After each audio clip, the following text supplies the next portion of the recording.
অনেক দিন ধরেই ভাবছিলাম একটু বৃষ্টির ওয়েদারে বারান্দায় বসে কেক বানাবো।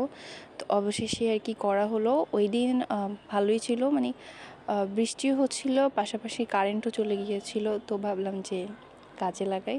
তো যে ভাবনা সেই কাজ, কেকটা আমার এরকম রেডি করাই ছিল। জাস্ট আমি ভাবলাম যে যেহেতু একটু বাইরে বাতাস আছে, বারান্দার বাতাসে দেখা যাবে যে সব উড়ে যাওয়ার চান্স থাকবে বা পড়েও যেতে পারে, আবার ধুলাবালিও আসতে পারে।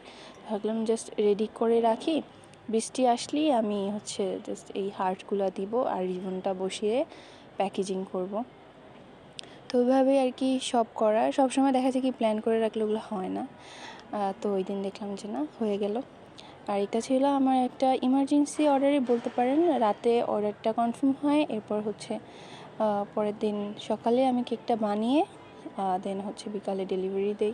এই ডিজাইনের কেক এই নিয়ে আমার 3 থেকে 4 বার করা হয়েছে। ছোট হোক বা বড় হোক, এরকম ডিজাইনের অনেকগুলো করা হয়েছে। আর সেম এইটা ছিল একটা ভেন্টো কেক, আর সেম এরকম ভেন্টো কেকের ডিজাইন করেছিলাম আরেকটা এই মাসেই। তো এই তো কেকটা প্যাকেজিং করা শেষ। আর পাশাপাশি আপনাদেরকে ওয়েদারটাও দেখিয়ে দিচ্ছি। ওই দিনের ওয়েদারটা জাস্ট অস্থির একটা ওয়েদার ছিল। আর আমার বৃষ্টি অনেক ভালো লাগে, যখন বৃষ্টি হবে তখনই আমার ভালো লাগে।